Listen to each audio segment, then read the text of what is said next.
नमस्कार, कशा आहात सगळ्यांचं स्वागत आहे आजच्या एका नवीन ब्लॉग मध्ये। खूप दिवसानंतर घरचा ब्लॉग बनवतीये। झाला तर सुट्टी संपली, आपली कामं चालू, शाळेची तयारी चालू, पोरांच्या पुस्तकांची गडबड, शाळेची फी भरा, हे करा ते करा, आता सगळी लगबग चालू झालेली आहे। आणि ना बरेच दिवसाचं चाललं होतं की आम पापड बनवायचे, तर तिकडे काही कैऱ्या, मोठ्या कैऱ्या काही मिळत नव्हत्या अमरावतीला, छोट्या छोट्या कैऱ्या होत्या। तर मग मी म्हटलं आता इथं पुण्यात आल्यावरच आम पापड बनवून बघणार। एक रेसिपी बघितली होती मी, खूप सोपी आहे, चला म्हटलं ट्राय करून बघूया। तर आता ना सकाळचे वाजले 10:30 आणि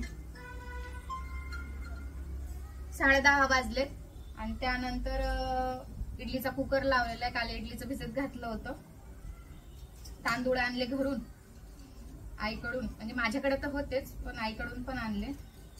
तिकडे आईला कमी यांनी भेटतात ना, कमी किमतीत भेटतात, 2 रुपये किलोनी वगैरे भेटतात तिला तांदूळ, आणि 3 रुपये किलोनी गहू भेटतात, असं राशन मिळतं तिला महिन्याचं 40 किलो। तर छान होते तांदूळ, म्हटलं चला घेऊन यावे, थोडेसे आणले, मग 4-5 किलो तांदूळ आणले। तर काल मग इडलीचं भिजत घातलं आणि ऑर्डर तयार करायची होती, म्हटलं आता दुपारी वगैरे मशीन चालू करून दे। आता पहिलं याची रेसिपी लई दिवसाचं वेट करत होते, याची रेसिपी, आणि कैऱ्या पण मोठ्या मोठ्या आहेत हे बघा।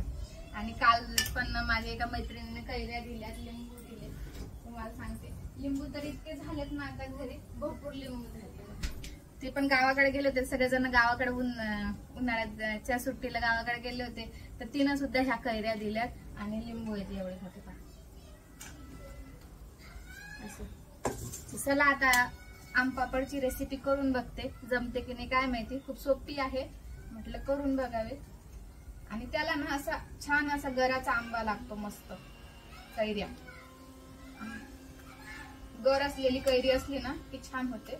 तर एकदम सोपी रेसिपी आहे, ट्राय करून बघते। मी पण युट्यूब वरतीच पाहिली होती, मला काही माहिती नाही, मी पण युट्यूब वरतीच पाहिली होती। आता बाहेर आम पापड घ्यायला गेलं ना तर खूप महाग आहे। त्या दिवशी मी गेले होते ना घ्यायला, तर तुम्हाला सांगते एवढे इतकेशे आम पापड, म्हणजे एवढंच पॅकेट होतं, ते काहीतरी 200 ग्रॅमचं असेल, तर 210 रुपये किंमत होती त्याची।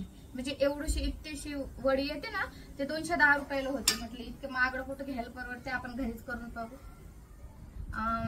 आंब्याचे पण करतात आणि कैऱ्याचे पण करतात, पण मी कैऱ्याचे करून बघणार आहे। हे चांगले झाले की मग नंतर आंब्याचे करून बघणार आहे, पण जास्त करून आंब्याचे आपल्याकडे करत नाही, कोकणात वगैरे करतात। आता आम्ही अलिबागला वगैरे गेलो ना की मी तिकडनं घेत असते, छान लागतात, तिकडे जरा स्वस्त भेटतात, छान लागतात तिकडचे।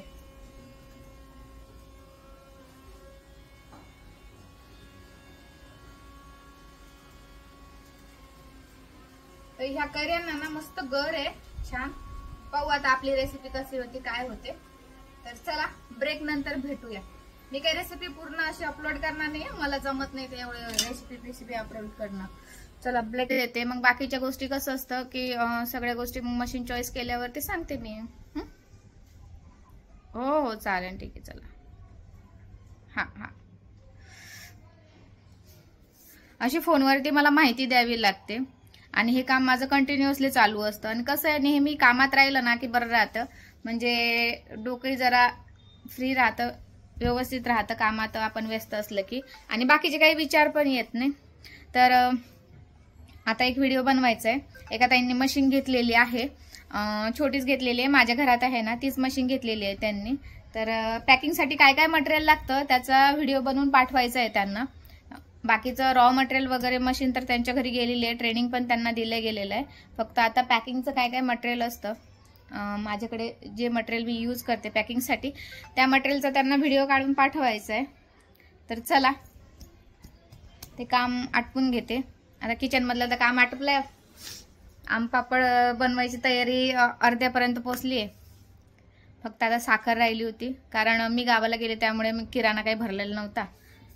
चला म्हटलं आता किराणा भरून घेऊ। आणि व्हॉट्सअपवरही मेसेज येत राहतात, तिथेही त्यांना डिटेल शेअर करावे लागते। अजून मला बाकीचे जे काही गोष्टी आहेत, म्हणजे की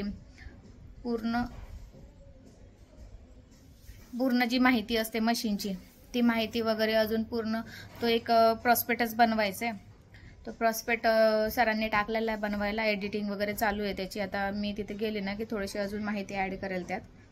हरे कृष्णा. ॲक्च्युली मी तुमच्या रील्स पाहिल्या होत्या, मला इन्फॉर्मेशन हवी होती थोडी. हरे कृष्णा. अरे वा. तर चला, अशा प्रकारे झालंय हे. आता मस्त पूर्ण गर काढून शिजून घेतला, साखर टाकली आणि त्यानंतर काळं मीठ टाकलंय आणि साधं मीठ टाकलंय आणि थोडंसं आपल्या घरचा लाल तिखट मसाला असतो ना तो टाकलाय चवीसाठी, म्हणजे थोडीशी टेस्ट. कारण की कैरी ना खूप फिक्की होती, आंबट नव्हती जास्त. तर हे बघा अशा प्रकारे झालंय मस्त. आता हे ना मी ताटात काढून घेते आणि यात थोडंसं नॉर्मल तूप पण ऍड करते जरासं. हे पहा असं मस्तपैकी ताटात ना मी पसरून घेतलं हे आणि पहा किती सुंदर दिसत आहे, छान. फक्त आता हे व्यवस्थित झाले पाहिजे, कारण मी असे उपक्रम करून पाहत असते, फक्त फसायला नको. ते कधी कधी फसून जातात आणि कधी कधी छान होतात. तर पाहू आता. इथपर्यंत तर रेसिपी चांगली झाली ही. आता पुढची रेसिपी जी काही प्रोसेस आहे ना थोडीशी ती बघू आता कशी होते कशी नाही. तर चला आता ना ताटात मी काढून घेतले हे पूर्ण. जो हा गर शिजून घेतला ना मस्त पल्प. आणि हा याचा जाम पण बनवतात ना, कैरीचा जाम, तर त्याच्यासारखाच झालेला आहे हे. कैरीचा जाम पण म्हणू शकता. आणि हे सुकलं की मग याचे आम पापड तयार होऊन जातो. तर पहिल्यांदा करून पाहिली मी ही रेसिपी, म्हटलं चला ट्राय करून पाहू, कारण की मलाही आम पापड आवडतात आणि मलाही खूप आवडतात. हे मस्त आता सुकू देणार आहे आणि सुकल्यावर मग तुम्हाला दाखवणार आहे कसे झाले काय झाले. तर चांगले तर व्हायला पाहिजे. टेस्ट मस्त झाली आहे, गोड वगैरे. आणि त्यात थोडंसं तूप पण टाकले मी, नॉर्मल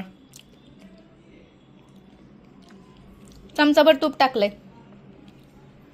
छान आहे ना.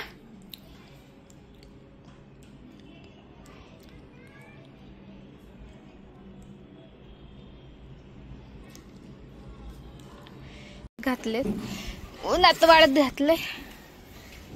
ऊन आहे तर तसं तर ते फॅन खाली सुकवतात, पण मी म्हटलं चला उन्हात ऊन आहे तर उन्हात वाळत घालूया.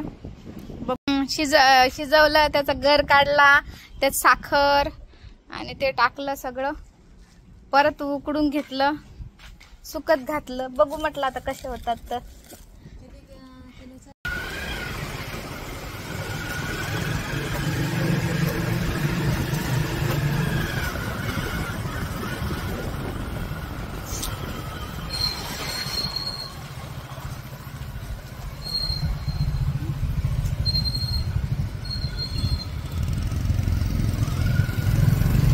मशीन तर गेली, मग आता आपण कायला चाललोय.